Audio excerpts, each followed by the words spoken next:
As Filipinos, how well do we know about our indigenous art? Alam nyo ba ano-ano yung mga indigenous art na meron tayo? Do we still see traces of our indigenous design and motifs in this modern or contemporary times? Until now, may mga makikita pa rin ba kayo ng mga matatawag na indigenous art ngayong modern or in this digital era? So in this video, we are going to talk about Philippine indigenous art. Okay, so welcome to the topic 2 for Unit 5 in our art appreciation class. To begin, let us first define what is an indigenous art. An indigenous art are created by the people in the community which often uses materials found in the locality. These art forms are still created in the community and have survived as industries for the locals.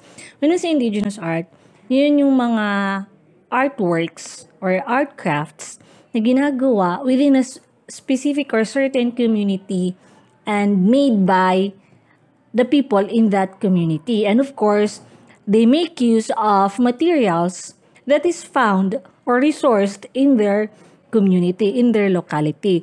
For example, in our local culture, for us Moros or Maranaos, we have indigenous art such as yung malong, baor, mamandiang, mga ganyan. Those are, yung landap din, those are indigenous art because it is created by indigenous people, specifically in the Maranao community, and they make use of materials that is found in our community. So, it is created, these art are created up until now. And it survived as industries for the local people in our community. That is what indigenous art is. In the succeeding part of this lesson, let us rediscover our indigenous arts that are still surviving up until today, and let us try to see where these artworks can fit in our daily lives as Filipinos living in living in the present time. First indigenous art that we have in the Philippines is the pottery. Paso, pottery. So we have here the manonggol jar, which we have already discussed in our previous topic. And also Filipinos are fond of using clay pots for food preparation, aside from food preparation, for storage, and for serving food. So, clay pots for Filipinos have many uses in home, and in other daily activities. It comes in different shapes and different sizes. So, pottery is one of the oldest art that combines design and function. It does not only shows creativity of the creator or the artist, but at the same time, it is very useful, very functional. So we have that pottery art in the Philippines. Next, we have basketry and mat-making. Actually, basketry is older than pottery. Mas nauna siyang ginagawa ng mga indigenous people ng Philippines. But because basketry is perishable, ibig sabihin, hindi siya nagtatagal. Of course, we know because of its materials, most of artifacts cannot be found in museum displays. So, hindi siya nagtatagal kasi perishable yung materials, di ba? We know naman na ang ginagamit usually sa basketry or basket making is bamboo, rattan, and yun, mga ganong materials which is na nagpe-perish or na sa Maranao na produce kanyan, dabos kanyan pag-last ng matagalan. So, actually, basketry is done almost in all parts of the country. Maluzon, Visayas, Mindanao, lahat yan may basketry. Gumagawa ng mga basket. As for mat making, paggawa ng mat or banig, ganun. Mats are used to, of course, to sleep on or to wrap dead. Sa mga sinaunang tao, ginagamit nila ito to wrap yung mga namatay sa kanila. Ipag-wrapera nun. So, while baskets of different shapes and sizes are used for activities in the household, and it is also used in economic activities. Pumadyansiran kapag magtitinda sila or to serve as storage kapag may pupuntahan sila. So this art form actually has survived even today. And designs, colors, or uses vary from one place to another. Up until now, may mga gumagawa pa rin ng basket. Even though we are already culturized by, westernized by other cultures, but still basketry and mat making exists in our country. And some groups also tries to innovate and import our products, our local products in other countries. So that is all about basketry and mat making in the country. Actually, we have localized version of this one. So karara tigiran sa mga Mrano. So yun, mat making yun. And we also have carving. So the carving, no? The carving tradition in wood and metals has actually existed a long time ago when our ancestors learned to use hand tools to engrave and to carve details in wood or in metal. So the earliest pieces of materials with carvings are found in boat-shaped coffins in Palawan. So yung itong sa right side na ito, mga libingan yan na kinakarva nila ng mga design that is found in Palawan. So later, carvings were found in gold, in wood, in ivory, in the highlands and lowlands of Luzon and Mindanao. So even boats used by our ancestors were decorated with intricate carvings, katulad na lang nito. No, so it is decorated by carving on its surface, mga boats, mga awang at tigiran. Aside from its utilitarian characteristics, carving is also ornamental and even ritualistic in functions, especially in the Philippine society.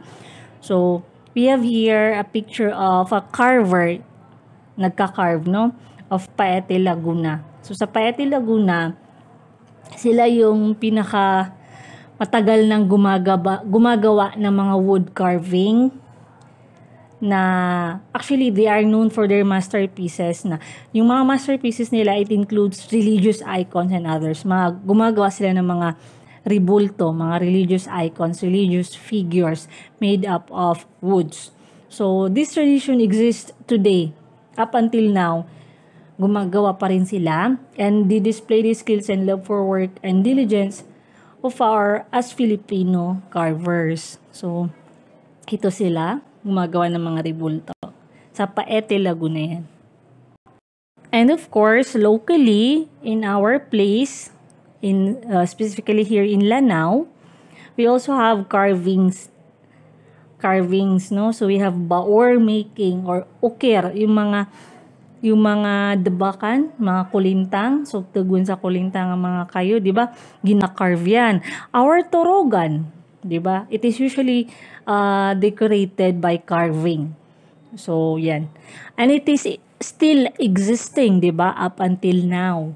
So, marami pa rin ginagawang business ang baor making. We will actually discuss further about this topic next na in your subject na Indigenous Creative Craft. We also have weaving, no? So textile weaving is actually one of the indigenous arts that Filipinos have grown up with. So matagal na din ito, and it is existing all over the country. Mapaluzon man yan, Visayas or Mindanao, we all have our own version of textile weaving. Kasi it does not only show our culture, our tribes, but it also serves as identity, no? Pagkakakilanlan, diyan natin makikita yung differences ng bawat indigenous group because of their designs on their textile weaving. We have here an image of textile weaving from different indigenous group all over the country. So different indigenous group all over country produce their piece of textile embellished with geometric, intricate designs, symbols, and colors. So dito pa lang, makikita mo yung differences, yung individualities, yung identity ng bawat indigenous group. Na meron talaga silang differences, meron talagang unique identity yung bawat indigenous group through their designs and textile weaving. So we have tapis, malong, abel. These are some pieces of textile which shows that this indigenous art is still surviving. Actually, it's still surviving up until now. Colorful, vibrant, and varied designs shows how refined and skilled the Filipinos are. These geometric designs are commonly used by indigenous groups in weaving textile. Yes, up until now, ginagawa pa rin nila ito. Up until now, tinatangkilik pa rin natin ito. For example, as Maranao, we still use landap for special occasions. Diba?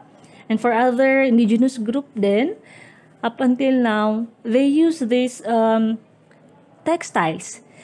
Meron pa yung iba na innovate nila, minomodernize nila. Ina-incorporate nila sa mga modern designs.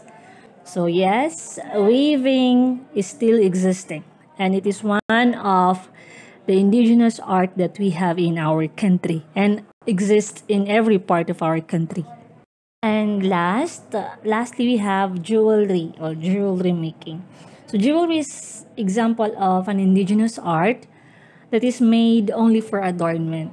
Lahat ng na-mention natin earlier ng mga indigenous art, they are both functional and decorative. But this one is made only for decoration, for adornment. So in the Filipino culture, it also reveals the status of the wearer in the community.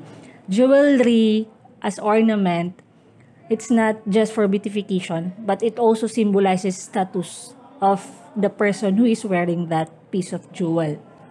In Mindanao specifically, the Datu and his family wear various jewelry with intricate design made of beads and even gold or precious metals that symbolizes their high stature in the community.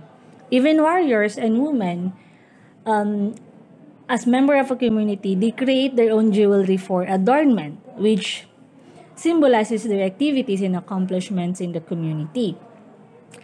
For example, hunters or warriors, they use animal bones or rare beads to show you their accomplishments, di ba?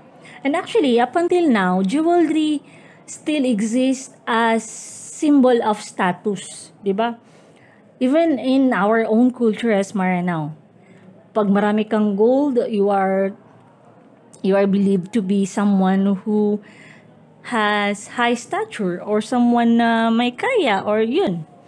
So yun, jewelry is made for adornment and it is also an indigenous art that exists in prehistoric Filipino art and up until now. And that's it. That ends the topic 2 for Unit 5 lecture in Art Appreciation class. Thank you so much for listening. I hope you have gained some knowledge and see you in the next lecture.